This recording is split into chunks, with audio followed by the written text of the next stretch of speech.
السلام علیکم۔ ملکی اور غیر ملکی تازہ ترین خبروں کے لیے دیکھتے رہیں کے نیوز چینل انٹرنیشنل۔ یوٹیوب پر ہمارا چینل سبسکرائب کیجیے اور رہیں دنیا بھر کی خبروں سے باخبر۔ رخ کریں گے ساہیوال کا، جہاں سے رپورٹ کر رہے ہیں ہمارے نمائندے گلفام حیدر قریشی۔ کمشنر ساہیوال ڈویژن نادر چٹھا نے کہا ہے کہ ہر ذمہ دار شہری اپنے گھر کے ساتھ ساتھ گلی محلے اور شہر کی صفائی کا بھی خیال رکھیں اور ساہیوال کو صاف ستھرا اور خوبصورت بنانے میں اپنا حصہ ڈالیں۔ میٹروپولیٹن کارپوریشن کے عملے اور شہریوں کی باہمی تعاون کو مزید مضبوط بنانا وقت کی اہم ضرورت ہے، جس سے شہر کے مسائل زیادہ بہتر طریقے سے حل ہوں گے۔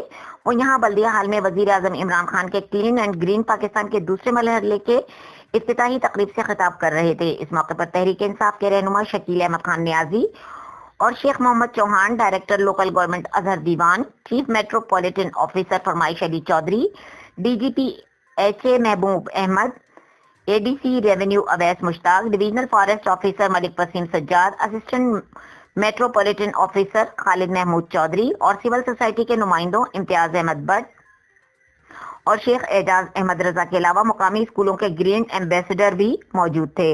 انہوں نے کہا کہ صفائی ہماری مذہبی، قومی، سماجی اور اخلاقی ذمہ داری ہے، جس پر ہر شہری کو پورا اترنے کی بھرپور کوشش کرنی چاہیے، کیونکہ صفائی سے صحت کے بہت سے مسائل بھی حل ہو سکتے ہیں۔ کمشنر نادر چٹھا نے بتایا کہ 18 ارب روپے کی سٹی پروجیکٹ پر کام کا آغاز ہو چکا ہے، جس سے شہر کے تمام واٹر سپلائی اور سیوریج کی لائنیں تبدیل کی جائیں گی اور ہر گھر کو پینے کا صاف پانی میسر کیا جائے گا۔ انہوں نے کہا کہ ساہیوال کا شمار پنجاب کے نسبتاً صاف اور گرین شہروں میں ہوتا ہے، جسے مزید خوبصورت بنانے کے لیے تمام وسائل فراہم کیے جائیں گے۔ ڈائریکٹر لوکل گورنمنٹ اظہر دیوان نے بتایا کہ کلین اینڈ گرین پاکستان کے دوسرے مرحلے میں 15 مارچ سے 15 ستمبر تک 6 ماہ شہر کو اسی طرح مکمل صاف کیا جائے گا، جس طرح پہلے مرحلے میں عوام کے تعاون سے ساہیوال کو بہتر کیا گیا تھا۔